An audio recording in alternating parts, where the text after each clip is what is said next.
Hello and welcome to this edition of WMLT News. I'm Marilee McAuliffe.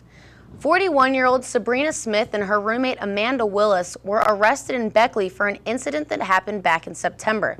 The two women took Smith's daughter to the hospital because the 6-year-old was unresponsive. Severely malnourished, the child weighed only 19 pounds. As a punishment for stealing food, the child was allegedly bound to a child safety seat for hours at a time and not given any food.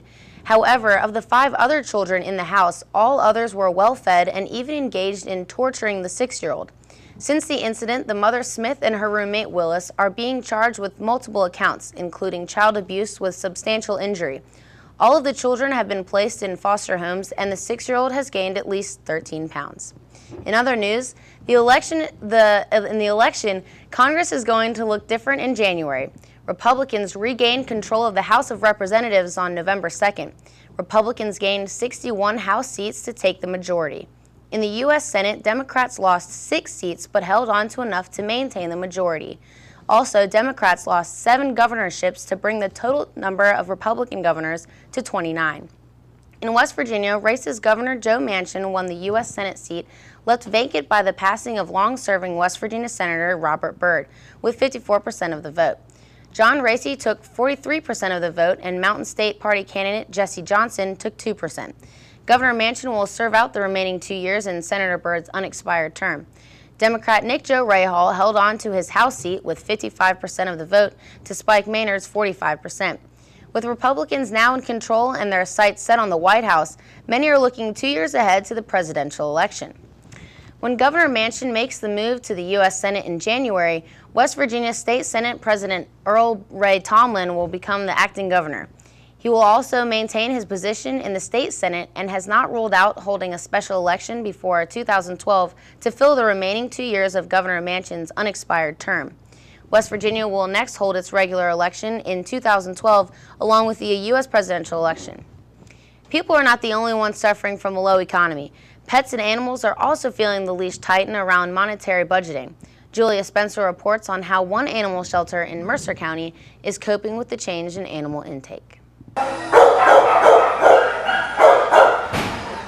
Animals are man's best friend, but what happens when you lose your job and are forced to choose between your family pet and your family? People all across America are making this tough choice right now. The Mercer County Animal Shelter says that they are feeling the squeeze also. Animals are coming in daily with sad stories from owners who say they cannot even afford to feed their pets anymore and are being forced to give them up. Their only choice? An animal shelter. Lisa Nesbitt is the director of the Mercer County Animal Shelter, and she explains how this can happen. We always have a lot of strays, but we're noticing a lot more owner turn-ins. People leaving their animals in their house. We've had animal control to have to go out and pick up animals in people's houses that they left abandoned. Just people not being able to afford to keep their animals. It's been a lot of owner turn-ins.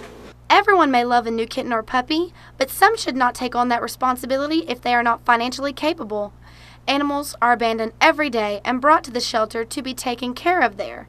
There is usually an overflow of kittens and cats that call the shelter their current home. Kittens and cats are also the hardest animals to place in adoptive homes. Many come into the shelter starving and have been physically abused. Nesbitt says that kittens and cats are brought in most often. We just get so many cats in. We sometimes during kitten season we get about 50 cats a day. Puppies are the easiest to place into homes. Some people want to have a purebred dog that costs extra cash. The animals that come into this particular shelter are mostly mixed breeds and strays, but sometimes a purebred or high-dollar dog will come in that has usually been overbred or abused, like the small Yorkshire Terrier who has cancer and may not get to live out her last years in comfort and love. Well, when you adopt an animal at the animal shelter, not only does it give it a good home, but instead of just having one animal, you make room for another. And the animal population is just out of control right now. And actually, we get a lot of animals that are turned in that people have bought from puppy mills or from Petland. So we get a lot of purebred animals in that are registered.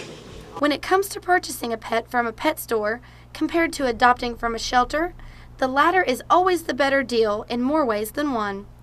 An animal from a pet store can run you thousands of dollars.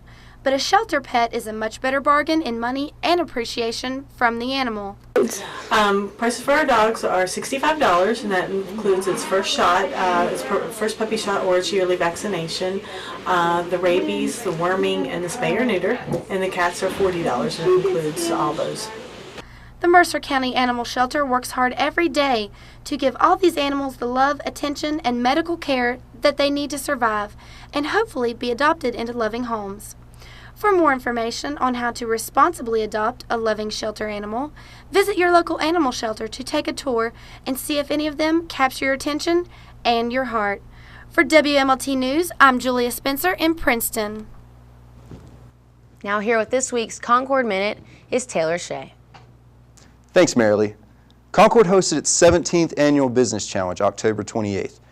The event was a huge success with over 200 high school juniors and seniors and 20 high school teachers from across the two Virginias. Hosted by the Division of Business, the motto is, "We educate the best and enhance the rest." The event gives students a chance to learn new teaching techniques and show off their knowledge in business. The event also gives students a chance to win a $2,000 scholarship. The top 2 scorers received the scholarship, and the top 3 received awards. Concord also exhibited its health fair on Tuesday, October 26th. Representatives from Princeton Community Hospital, West Virginia School of Osteopathic Medicine, Walmart Vision Center, Mercer County Health Department, Weight Watchers, the American Cancer Society, and many others attended this event. There were exhibits providing awareness for alcohol consumption, Students Against Destructive Decisions, and CVS even provided flu shots sponsored by Academic Success and other various organizations. Overall, the Concord Health Fair provided many opportunities for students to learn about physical and psychological health. That's all for this week's Concord Minute. Back to you, Marilee. Stay tuned. We'll return in just a moment for more WMLT News.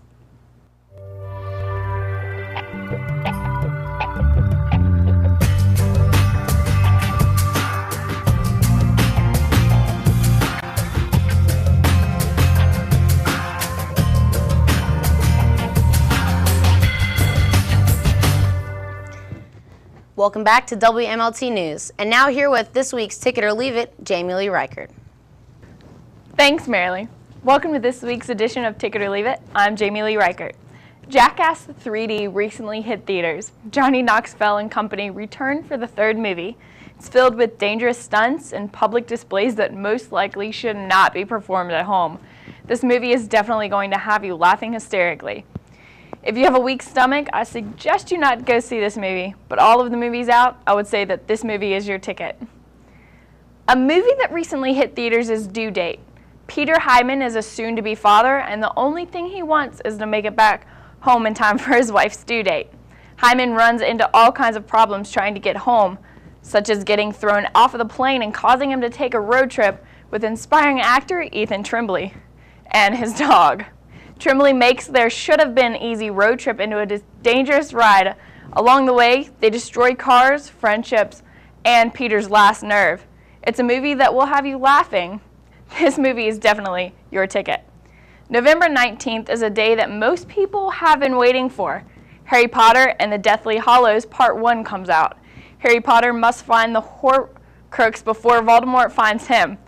As Harry finds clues, he uncovers the legend of the Deathly Hallows, and if the legend turns out to be true, then it will give Voldemort the power he has always sought out.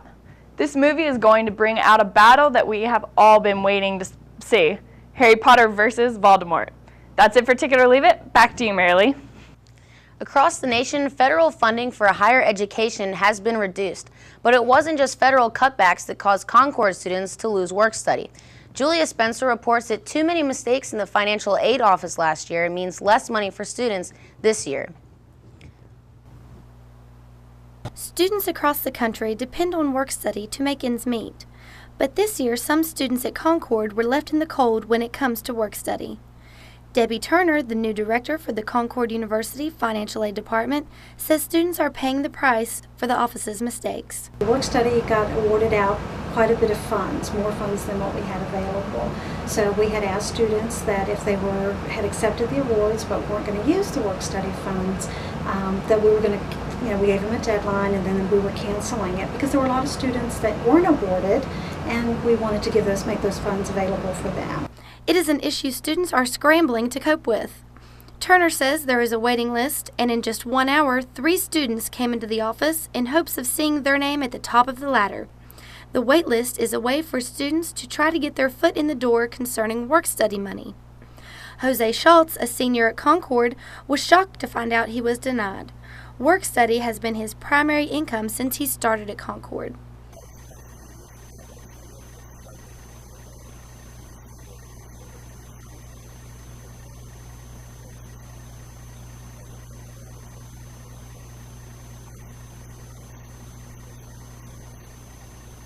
Turner says this issue won't go away until the fall of 2011, and despite the setback, encourages students to apply for financial aid and work study. The key is filing the FAFSA as soon as you can.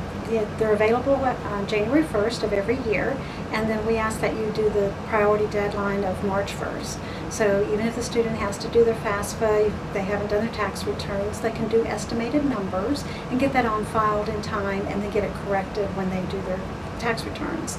That gets that deadline met, and then we will begin awarding funds during the summer for students, and again, a lot of it's done by date. And there's also a question on the FAFSA if they're interested in work study, so they want to make sure they mark that. For WMLT News, I'm Julia Spencer in Athens. A new game involving Nerf guns and zombies is sweeping college campuses statewide. That's right, here with Jonathan Klein has more on zombies versus humans. If you have been on a college campus lately, you have probably seen students playing with Nerf guns and wearing bandanas. The game they are part of is called Humans vs. Zombies. The game originated at Goucher College in Baltimore, Maryland in 2005 and is now played internationally. Humans vs. Zombies moderator Andrew Miller says that he heard about the game from a friend. I heard about it through a friend at Marshall University. He was playing, and he told me about it, and I got really interested, so I looked it up. And my friend Nathan, I went to school with Nathan and David Peltz, and we all got really interested, so we looked more and more into it. So I started to tell people, and the word got out fast. We have 93 players. Concord University student Nathan Sterniolo also is involved with the game. We just looked into it. It was really interesting. We tried bringing it up on campus, and we grabbed a few other key people in, and we just started from there. Some of the participants are humans and the others are zombies. Miller explains how the game works. The general objective is for the zombies to completely annihilate all the humans. The humans' objective is to outlast the horde, because zombies, if they do not eat somebody, which means just tag them, then they get to feed, and if they don't feed in 48 hours, then they starve and they quit playing. Leader of the zombie participants, James Blankenship, says that he hopes to expand the game next year. We had 100 people this time, and that was with hardly not much advertising at all. And we've had a lot of people into this, so I could easily see us getting 200 some people next time.